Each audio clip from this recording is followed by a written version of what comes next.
Na madrugada de 26 de abril de 1986, algo começou a acontecer dentro de um reator nuclear no norte da Ucrânia soviética. Algo invisível, silencioso, irreversível. Não houve um grande aviso, não houve um anúncio imediato ao mundo. Apenas uma sequência de erros, decisões apressadas e uma confiança excessiva na tecnologia.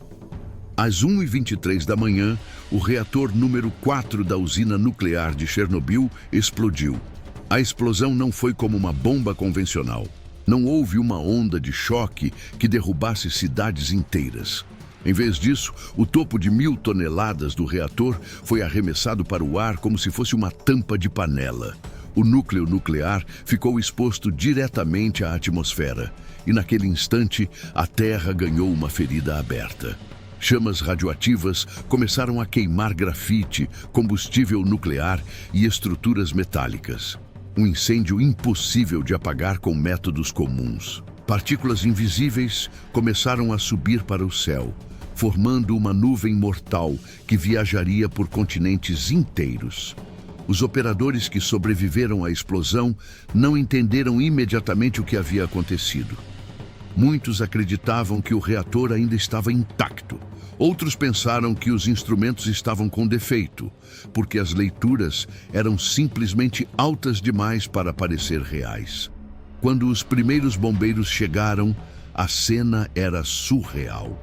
Blocos de grafite altamente radioativo estavam espalhados pelo chão como pedras incandescentes.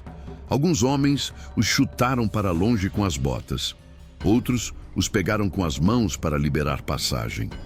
Eles não sabiam que estavam tocando em pedaços do núcleo de um reator nuclear. A radiação ali era tão intensa que uma única hora de exposição poderia ser fatal. Mesmo assim, eles subiram no telhado para apagar o incêndio. Não havia roupas especiais. Não havia protocolos adequados. Apenas coragem, confusão e ordens para conter o fogo a qualquer custo. Muitos desses homens morreriam nas semanas seguintes, seus corpos literalmente destruídos por dentro. Mas enquanto isso acontecia na usina, a poucos quilômetros dali, a cidade de Pripyat continuava vivendo como se nada tivesse acontecido. Construída na década de 1970 para abrigar trabalhadores da usina e suas famílias, Pripyat era uma cidade moderna para os padrões soviéticos. Possuía escolas, hospitais, cinemas, piscinas, parques e cerca de 49 mil habitantes.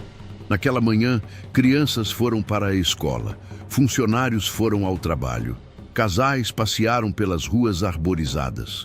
À noite, moradores notaram algo estranho no horizonte. Um brilho azulado vindo da direção da usina. Alguns subiram em pontes e varandas para observar melhor. O fenômeno era causado pela ionização do ar. Radiação tão intensa que fazia o próprio céu brilhar. Parecia bonito, quase mágico. Na verdade, era extremamente letal. Por quase 2 dias inteiros, ninguém foi informado oficialmente sobre o acidente. As autoridades locais tentavam entender a situação enquanto evitavam pânico. A União Soviética não queria demonstrar fraqueza. Mas o nível de radiação na cidade aumentava a cada hora. Crianças brincavam em parques, enquanto partículas radioativas se depositavam no solo e nas roupas. Pessoas respiravam ar contaminado sem saber. Bebês dormiam perto de janelas abertas. Na tarde de 27 de abril, finalmente veio a ordem de evacuação. Ônibus começaram a chegar em massa. Mais de 1.000 veículos formaram um dos maiores deslocamentos civis da história em tempo de paz. Os moradores receberam instruções claras: levar apenas documentos, dinheiro e alguns itens essenciais. A evacuação seria temporária, apenas alguns dias. Eles deixaram tudo para trás. Animais de estimação foram abandonados. Álbuns de fotos ficaram nas estantes. Comida permaneceu nas mesas. Muitos trancaram as portas acreditando que voltariam na semana seguinte. Esse retorno nunca aconteceu. Pripyat se transformou em uma cidade fantasma em questão de horas. O silêncio que tomou conta das ruas não era natural, era abrupto, artificial, como se a vida tivesse sido desligada. Com o tempo, a natureza começou a invadir cada espaço. Janelas quebraram, tetos desabaram, árvores cresceram dentro dos apartamentos. A ferrugem cobriu brinquedos e estruturas metálicas. A famosa roda gigante do parque de diversões, preparada para inaugurar dias depois da evacuação, nunca transportou uma única criança. Ela permanece até hoje como um símbolo congelado de um futuro interrompido. Mas o que torna Chernobyl verdadeiramente perturbador não é apenas o abandono, é o fato de que o lugar nunca ficou completamente vazio. Nos anos seguintes ao desastre, algumas pessoas começaram a retornar secretamente, principalmente idosos, que haviam passado toda a vida ali ou nas vilas ao redor. Eles caminharam por florestas, evitaram postos de controle e voltaram para suas casas. As autoridades tentaram removê-los novamente, mas muitos se recusaram a sair.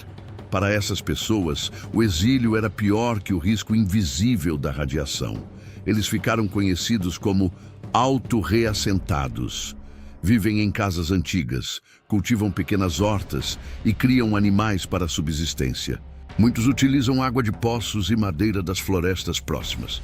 Do ponto de vista médico, essa decisão parecia suicida. Do ponto de vista humano, era compreensível. Casa não é apenas um lugar físico. É memória, identidade, pertencimento.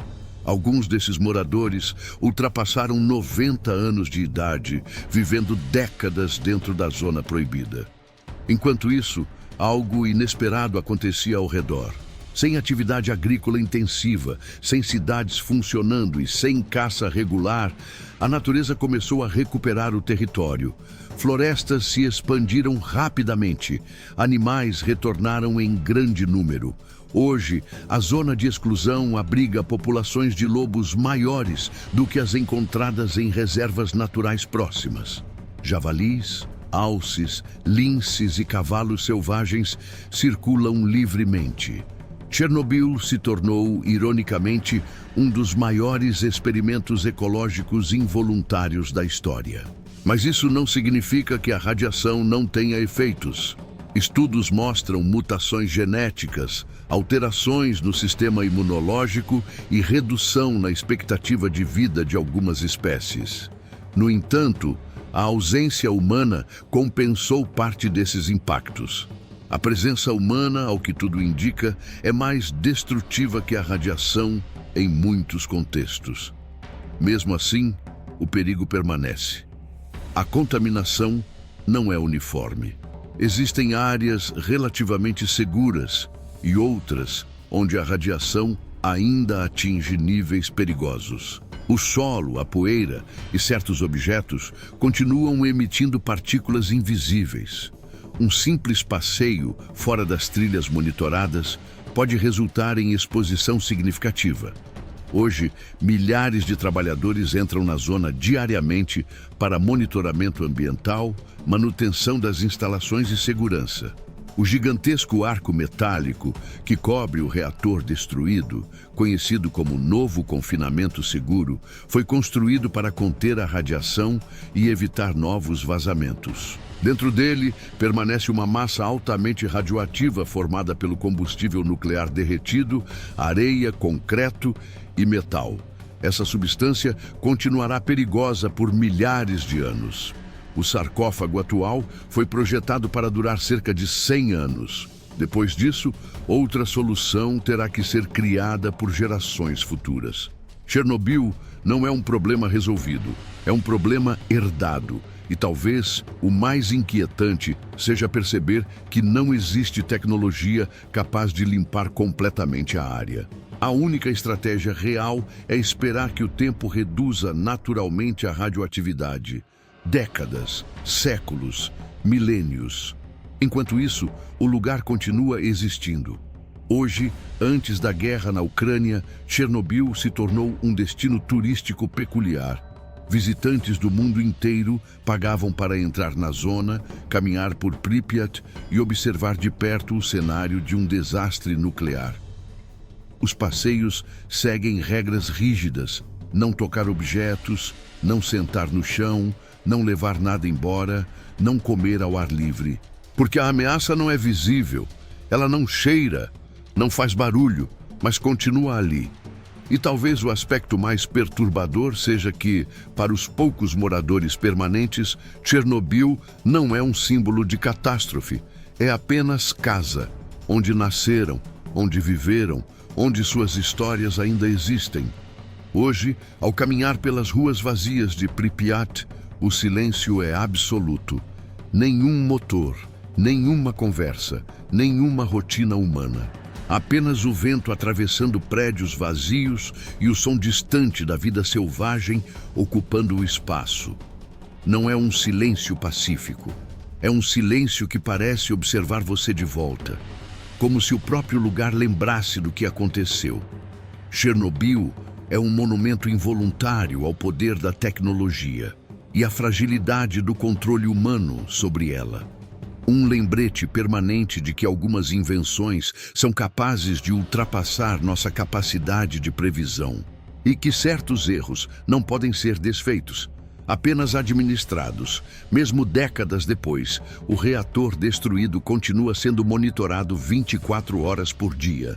Sensores medem temperatura, radiação e estabilidade estrutural. Porque sob aquela estrutura de aço, ainda existe algo que não pode ser desligado. Algo que continuará ativo muito depois de todos nós.